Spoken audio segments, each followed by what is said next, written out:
আল্লাহর বান্দা ডাক দিয়ে কই, চাচাতো ভাই ঘর থেকে একটা কোদাল নিয়ে আসো, আমি এই কবরটা খনন করে দেখব এই কবরের মধ্যে কি অবস্থা, আমার বিবি আছে, আমার সন্তানের কি অবস্থা। চাচাতো ভাই যখন কোদাল নিয়ে আসলো, আল্লাহর হুকুমে কোদাল দিয়ে কূপ দেওয়ার আগে আগে সাথে সাথে কবরটা দুই পাশ থেকে ফাঁকা হয়ে যায়। বলেন আল্লাহু আকবার। আরে নবীর উম্মতের দল, কবরটা যখন দুই পাশ থেকে ফাঁকা হয়, আল্লাহর বান্দা তাকাইয়া দেখে ওই যে বিবির বুকের উপর একটা বাচ্চা খেলাধুলা করতেছে।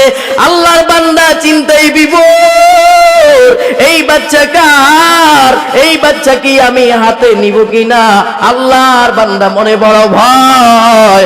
এমন সময় গাইবি আওয়াজ, রে ভাই এই বাচ্চা তোমার, নিয়ে যাও, এই বাচ্চা তোমার, এই বাচ্চাকে তুমি উঠা নাও।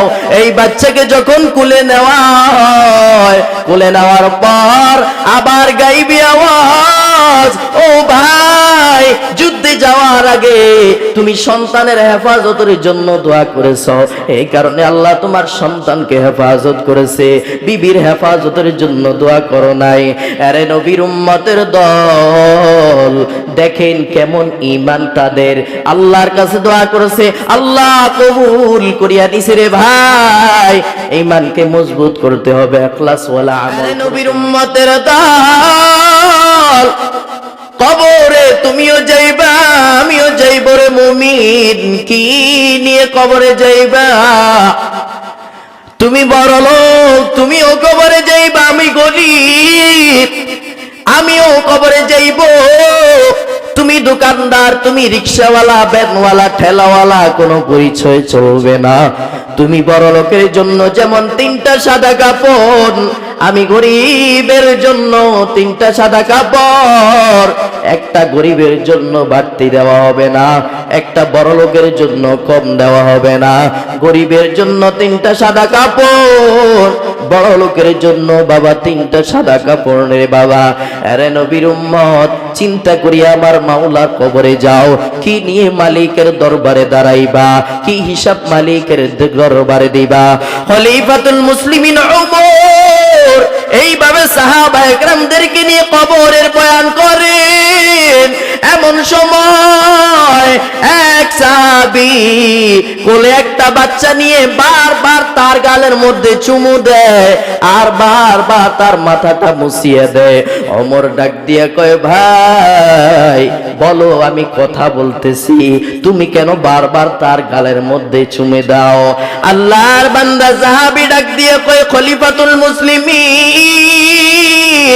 দুনিয়ার সন্তানেরা মায়ের গর্ভ থেকে প্রসব হয়, দুনিয়ার সন্তানেরা দুনিয়ার মধ্যে প্রসব হয়, কিন্তু আমার এই সন্তান দুনিয়ার কোন সন্তান নয়।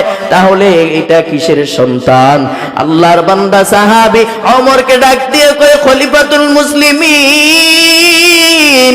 নবীর ওয়াদার পাওয়ার পর আমি যখন বিবির থেকে বিদায় নিয়ে যুদ্ধে যাব, আমি বিবাহ করার পর অনেক বছর পর্যন্ত আমার সন্তান নাই, কিন্তু আল্লাহ যখন বিবির গর্ভের মধ্যে একটা সন্তান দান করলো, এমন সময় নবীর পক্ষ থেকে যুদ্ধের আওয়াজ, আমি সাথে সাথে বিবির কাছ থেকে বিদায় নিয়ে যুদ্ধে যাই।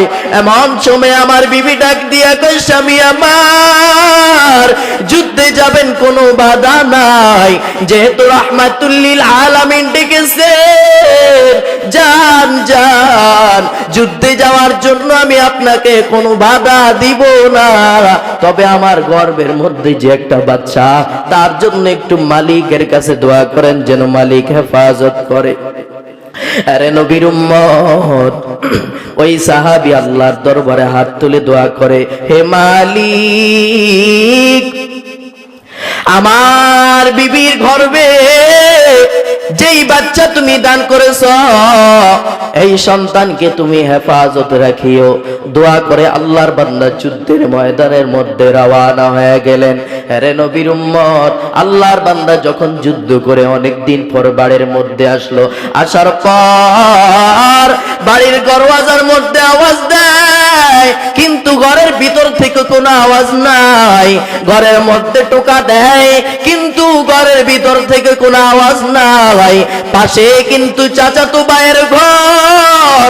চাচাতো ভাই ডাক দিয়ে কয়, ভাই তুমি যুদ্ধে গিয়েছ, তুমি যুদ্ধে যাওয়ার কিছুদিন পর তোমার বিবি দুনিয়ার থেকে বিদায় নিয়ে অন্ধকার কবরে চলে গেছে। এই কথা বলার পর আল্লাহ নবীর সাহাবী কান্নায় বিবির হয়ে পড়লেন। আর চাচাতো ভাইকে ডাক দিয়া কয়, ভাই আমার বিবির কবর কোথায়, আমাকে একটু দেখাও। আল্লাহর বান্দা যখন বিবির কবরের সামনে গিয়ে দাঁড়াইলো, তখন তাকাইয়া দেখলো বিবির কবরের মধ্য থেকে একটা নূরের বাতি জলমল জলমল করতেছে। বলেন আল্লাহু আকবার। আরে নবীর উম্মতের দল, বিবির কবরের মধ্যে একটা নূরের বাতি জলমল জলমল করতেছে। আল্লাহর বান্দা ডাক দিয়ে কই, চাচাতো ভাই ঘর থেকে একটা কোদাল নিয়ে আসো, আমি এই কবরটা খনন করে দেখব এই কবরের মধ্যে কি অবস্থা, আমার বিবি আছে, আমার সন্তানের কি অবস্থা। চাচাতো ভাই যখন কোদাল নিয়ে আসলো, আল্লাহর হুকুমে কোদাল দিয়ে কূপ দেওয়ার আগে আগে সাথে সাথে কবরটা দুই পাশ থেকে ফাঁকা হয়ে যায়। বলেন আল্লাহু আকবার। আরে নবীর উম্মতের দল, কবরটা যখন দুই পাশ থেকে ফাঁকা হয়, আল্লাহর বান্দা তাকাইয়া দেখে ওই যে বিবির বুকের উপর একটা বাচ্চা খেলাধুলা করতেছে। আল্লাহর বান্দা চিন্তায় বিভোর, এই বাচ্চা কার, এই বাচ্চা কি আমি হাতে নিব কিনা। আল্লাহর বান্দা মনে বড় ভয়। এমন সময় গাইবি আওয়াজ, রে ভাই এই বাচ্চা তোমার, নিয়ে যাও, এই বাচ্চা তোমার, এই বাচ্চাকে তুমি উঠা নাও। এই বাচ্চাকে যখন কুলে নেওয়া হয়, কুলে নেওয়ার পর আবার গাইবি আওয়াজ, ও ভাই যুদ্ধে যাওয়ার আগে তুমি সন্তানের হেফাজতের জন্য দোয়া করেছো, এই কারণে আল্লাহ তোমার সন্তানকে হেফাজত করেছে, বিবির হেফাজতের জন্য দোয়া করো নাই। আরে নবীর উম্মতের দল, দেখেন কেমন ঈমান তাদের। আল্লাহর কাছে দোয়া করেছে, আল্লাহ কবুল করিয়া নিছে। রে ভাই ঈমানকে মজবুত করতে হবে, ইখলাস ওয়ালা আমল করতে হবে। আল্লাহকে ডাকলে হাজার বার বলে, হুজুর এতবার ডাকি কেন আল্লাহ শুনে না। আরে বান্দা ইখলাসকে, আল্লাহর বান্দা ইখলাসকে সহি নিয়ত ভাবে আল্লাহর কাছে মুতাওয়াজ্জিহ হয়ে চাইতে হবে। মনের মধ্যে কোনো হিংসা রাখা যাবে না, মনের মধ্যে কোনো দ্বন্দ্ব রাখা যাবে না। আল্লাহর দিকে মুতাওয়াজ্জিহ হয়ে আল্লাহর কাছে চাইবারে মুমিন। আরে নবীর উম্মত, কি নিয়ে কবরে যাইবারে মুমিন। ও নবীর উম্মতের দল, দুনিয়া আল্লাহ পাঠাইছেন, আল্লাহ আমল পরীক্ষার হল হিসেবে আমাদেরকে পাঠাইছে, মুসাফির হিসেবে আল্লাহ আমাদেরকে পাঠাইছে। আরে নবীর উম্মতের দল, বলকের বাদশা ইব্রাহিম ইবনে আদহাম, তার দরবারে একজন মুসাফির আইসা ওই যে দারোয়ানকে ডাক দিয়ে কয়, বলো বাদশা কোথায়। বলে বাদশা ভিতরে যাও। যাওয়ার পর মুসাফির ডাক দিয়ে কয়, বাদশা বলেন এটা কি মুসাফির খানা নাকি। বলে না না, মুসাফির খানাটা হলো অন্য জায়গা, সেখানের মধ্যে থাকার ব্যবস্থা আছে, আলুর ভর্তার ডাল খাওয়ার ব্যবস্থা আছে, এটা মুসাফির খানা নয়। মুসাফির ওই যে বলকের বাদশা ইব্রাহিম ইবনে আদম, তাকে ডাক দিয়ে কয়, বাদশা এটা যদি মুসাফির খানা না হয়, বলেন আপনার বাবা কোথায়? বলে আমার বাবা অন্ধকার কবরে চলে গেছে। বলেন আপনার দাদা কোথায়? কয় তারা অন্ধকার কবরে চলে গেছে।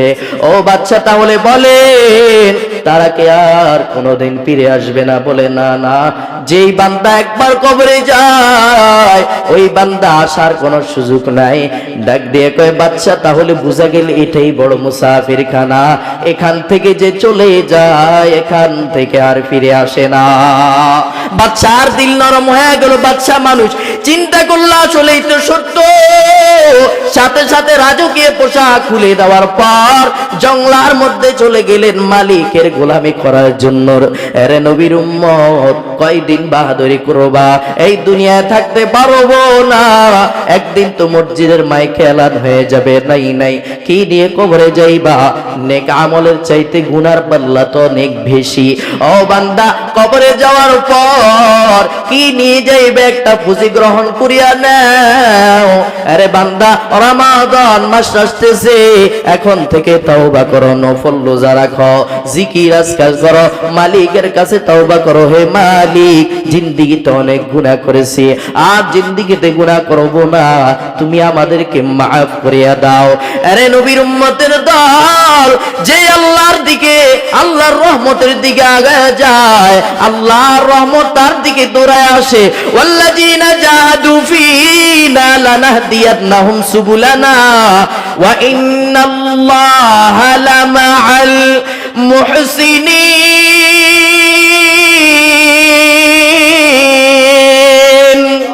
हर खरीदने के तू तैयार है, जो न मांगे उससे तू बेजार है। আল্লাহ বলেন যে বান্দা আমার কাছে চায় আমি তার উপর খুশি, যে চায় না আমি তার উপর খুশি নয়। এখন আসেন, এখন সব ভেদাভেদ বাদ দিয়া মালিকের কাছে তওবা করেন। আল্লাহ যেন আমাদেরকে তাওবা ইস্তেগফার করিয়া ঈমানের সহিত যেন কবরে যেতে পারি। আল্লাহ আমাদেরকে আমল করার তৌফিক দান করুন। সকলে বলি আমিন। अमल से बनती है जन्नत भी जहन्नम, ये खाक के फितरत में न नूरी है न नारी, ये खाक के फितरत में न नूरी है न नारी।